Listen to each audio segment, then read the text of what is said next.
नमस्कार। आज हम पढ़ेंगे कानूनी भेद यानी लीगल डिस्टिंक्शन। लीगल डिस्टिंक्शन का मतलब होता है कि ऐसे शब्द जो सिमिलर होते हैं यानी समानार्थी लगते हैं दिखने में, पढ़ने में, लेकिन उनमें एक कानूनी बारीकी होती है जिसको एक छोटे छोटे मामूली शब्दों की विविधता के कारण, अंतर के कारण उसमें व्याख्या अलग अलग होती है, इंटरप्रिटेशन अलग अलग होता है। तो सबसे पहले एक ही शब्द, जैसे एक होता है सरकार का सेवक यानी गवर्नमेंट का सेवक, एक होता है लोक सेवक यानी पब्लिक सेवक। हिंदी शब्द में ज्यादा विभिन्नता नहीं दिखती, लेकिन जो ही अपन इंग्लिश में आता है तो गवर्नमेंट सर्वेंट और एक होता है पब्लिक सर्वेंट। दो शब्द है, दिखने में सुनने में एक जैसे लगते हैं, लेकिन इनमें डिस्टिंक्शन है यानी विभेद है इसमें। और इसको कानूनी भेद के रूप में कैसे माना गया है, तो इसको अलग अलग सेक्शन में डिफाइन किया गया है, यानी आईपीसी में इसको अलग अलग परिभाषित किया गया है, तो बीएनएस में अलग अलग सेक्शन पर। तो सरकार का सेवक को आईपीसी की धारा 14 यानी सेक्शन 14 में, और बीएनएस में इसको निरसन कर दिया, रिफिल कर दिया है, यानी इसको हटा दिया है। सरकारी सेवक को बीएनएस में हटा दिया गया। अगर ऐसा क्वेश्चन आ जाए कि सरकारी सेवक को आईपीसी में सेक्शन 14 में किया गया डिवाइड, तो बीएनएस में किसमें किया गया, तो अगर ऐसा ऑप्शन आएगा किसी में नहीं, इसको हटा दिया गया।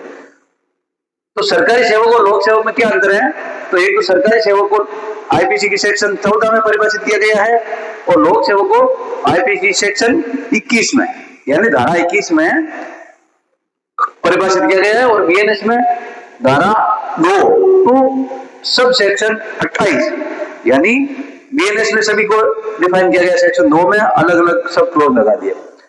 अब लोक सेवक क्या होता है और सरकार का सेवक क्या होता है, इनको जब हम गहराई में पढ़ेंगे तब हमें पता चलेगा सरकारी सेवक क्या होता है और लोक सेवक क्या होता है। तो सरकार का सेवक वो होता है जो सरकार के आदेश द्वारा नियुक्त किया जाता है किसी प्राधिकार के, जैसे कोई एग्जाम हुआ है तो सरकार ने उसको अपने आदेश द्वारा उसको नियुक्त किया गया। लेकिन लोक सेवक का ऐसा नियुक्त किया जाना आवश्यक है। और लोक सेवक कौन होते हैं, यानी एमपी है, एमएलए है, प्रधान है, सरपंच है, किसी विधानसभा सदस्य है, या ग्राम पंचायत सदस्य है, या नगर पालिका चेयरमैन है, नगर पालिका, तो उनको लोक सेवक माना गया। उनको सरकार नियुक्त नहीं करती, उनको पब्लिक नियुक्त करती है। पब्लिक नियुक्त करने का मतलब है पब्लिक उसको अपने मत देती है और उसके आधार पर वो, तो इससे आपको अंतर समझ में आता है कि लोक सेवक होता है जिसको पब्लिक नियुक्त करती है। कई मामलों में सरकार नियुक्त करती है, लेकिन ज्यादातर लोक सेवक है। ये एक तो अंतर ये हो गया कि सरकारी सेवक को सरकार किसी आदेश या प्राधिकार के द्वारा नियुक्त करती है, लेकिन लोक सेवक के लिए ऐसा नियुक्त किया जाना आवश्यक नहीं होता है, पब्लिक ही नियुक्त कर सकती है, जन। दूसरा होता है सरकार का सेवक जो है ना सैलरी लेता है सरकारी खजाने से, सरकारी कोष से उसको परिश्रम मिलता है और उसके बदले वो काम करता है। लेकिन लोक सेवक के लिए ऐसा कोई वेतन प्राप्त करना आवश्यक नहीं होता है। हाँ, मानदेय जरूर दिया जाता है, सरपंचों को दिया जाता है, एमएलए को दिया जाता है, वो उनको टीएडीए दिया जाता है, लेकिन वो उसको पारिश्रमिक नहीं है, वो उनको मानदेय है, ऑनर है, ऑनरशिप कहते हैं उसको। तो लेकिन सरकारी सेवक के लिए मैंडेटरी है, सैलरी मिलती है और उसी के बदले वो काम करता है। तो ये हो गया ये अंतर इसमें। एक तो सरकार का सेवक होता है वो सरकार से सैलरी प्राप्त करता है, लोक सेवक के लिए ऐसा कोई आवश्यक नहीं है। दूसरा है कि सरकार का सेवक सरकार के लिए आदेश द्वारा नियुक्त किया जाता है, प्राधिकार द्वारा, लोक सेवक के लिए ऐसा कोई जरूरी नहीं है। तीसरा होता है सरकारी सेवक को सारे कार्य करने होते हैं, मैंडेटरी है, क्योंकि जो परिश्रम लेगा उसको ये काम करना पड़ेगा कि 6 बजे आना है मॉर्निंग में या 9 बजे आना है तो मॉर्निंग में जाना है, उनकी नियम ड्यूटी होती है। और उनको जो कार्य दिया जाता है, जो कार्य सौंपा जाता है, उस कार्य को उनको करना जरूरी होता है। सरकारी सेवकों को सारे कार्य करने होते हैं जिनको करने के लिए उसे नियुक्त किया जाता है। तो इससे समझ गया कि वो सरकारी सेवक है, गवर्नमेंट सर्वेंट, ठीक है। लेकिन लोक सेवक जनता का सेवक माना जाता है और उसे जन कार्य करना होता है, ये उसको ड्यूटी मानी गई है। लोक सेवक के लिए अब घोषणा कर देते हैं, कहते हम करेंगे, लेकिन करते नहीं, इसलिए वो लोक सेवक है। और लोक सेवक को एक पब्लिक ड्यूटी के तहत काम करना पड़ता है।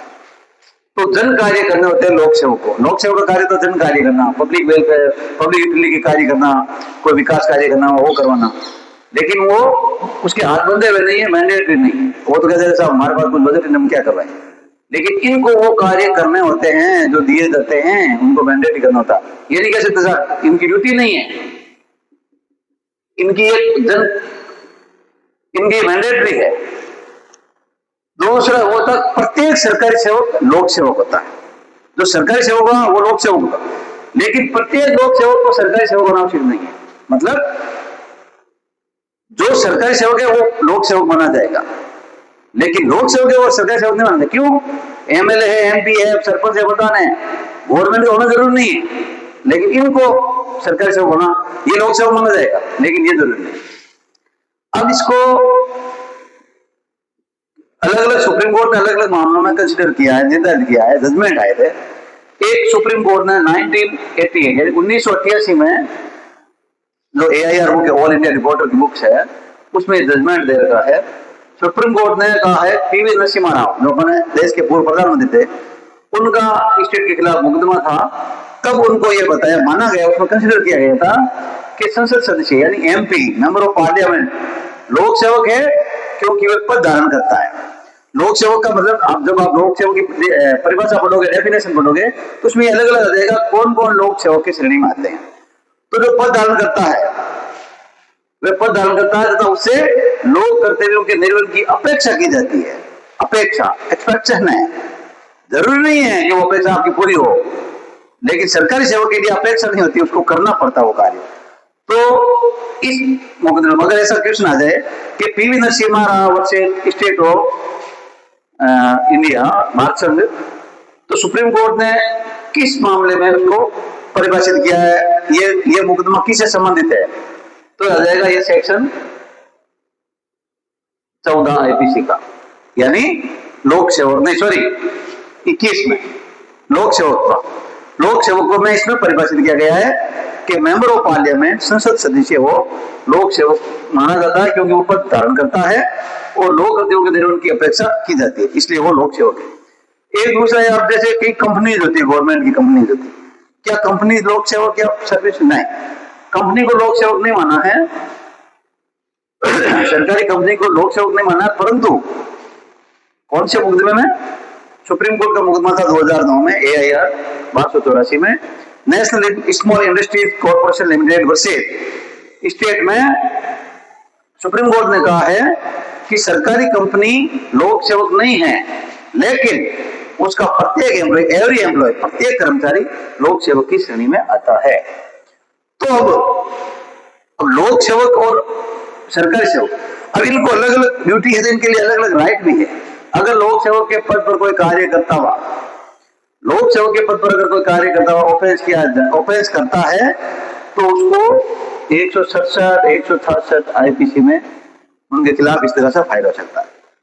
ये हमने कानूनी विभेद बताया है, लेकिन भेद के अलावा ये भी है कि लोक सेवक अगर रहते हुए कोई गबन करता है, किसी राशि का गबन करता है, या अपने लोक सेवक पद का दुरुपयोग करता है, किसी को नाजायज फायदा दिलाने की नियत से या किसी को नाजायज फायदा पहुंचाने की नियत से अगर ऐसा कोई कार्य करता है, तो IPC में 166, 167 यानी उसको दंडनीय माना गया। लोक सेवक की भी ड्यूटीज है, और अगर वो ड्यूटीज में फेल होता है तो उनके खिलाफ भी मुकदमा दायर किया जा सकता है। जैसे कोई सरकारी राशि आती है, सरकारी राशि का अगर गबन कर दिया, तो गबन का तो सेक्शन अलग लगेगा ही, गबन का 409 है, 408 है, वो अलग से लगेगा, लेकिन उसके साथ साथ लोक सेवक पद का दुरुपयोग का भी, अगर कोई थानेदार है, अपने लोक ड्यूटी नहीं निभा रहा है और परिवादी को सुनता नहीं है, पीड़ित को और मुजरिम को झूठा कोई एविडेंस कलेक्ट कर लेता है, तो आयोग के खिलाफ भी 166, 167 में FIR दर्ज की जा सकती है। तो ये हुआ कानूनी भेद। तो छोटी छोटी चीजें होती ना, ऐसे क्वेश्चन ही आते हैं हमेशा RDS में और APA में, केवल सेक्शन याद करना रखना वो नहीं है, इनका मामूली कानूनी भेद आपके लिए बहुत मुसीबत पैदा कर सकता है, इसलिए इन बारीकियों को समझना जरूरी है। लीगल डिस्टिंक्शन कहते हैं जिसको कानूनी भाषा में इंग्लिश में, और हिंदी में कहते हैं कानूनी भेद। ये आपको ऐसे क्वेश्चन गाइड में नहीं मिलेंगे, आपको प्रैक्टिकली करना पड़ेगा, ऑफलाइन क्लास लेनी पड़ेगी, तभी आप विभेद समझ पाओगे, क्योंकि इनमें शब्दों का इतना फेर, छोटा छोटा फेर होता है जो आपको विस्तार से समझने की जरूरत होती है। क्योंकि प्री में तो आप बोले भर दोगे ऑब्जेक्टिव में, लेकिन मेन में जब आप एग्जाम लिखोगे ना, तब ऐसे क्वेश्चन आएंगे, तो आपको डिफाइन करना पड़ता है, इसलिए ये होता है कानूनी भेद। अब नेक्स्ट चैप्टर हम पढ़ेंगे, नेक्स्ट चैप्टर कानूनी भेद में लीगल डिस्टिंक्शन का। दिखने में छोटे छोटे होते हैं। तो सामान्य आशय यानी कॉमन इंटेंशन एंड आपराधिक षड्यंत्र यानी कॉन्स्पायरेसी, तो इसको अलग से टॉपिक में लेंगे।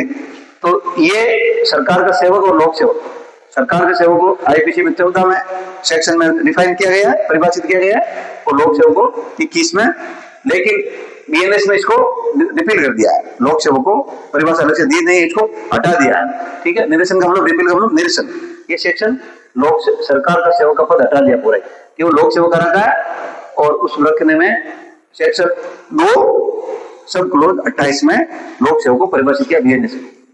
तो ये चीजें होती है जो भिन्नता पैदा करती है और इसमें विभेद पैदा करती है। तो ये टॉपिक खत्म हुआ, आगे नेक्स्ट टॉपिक।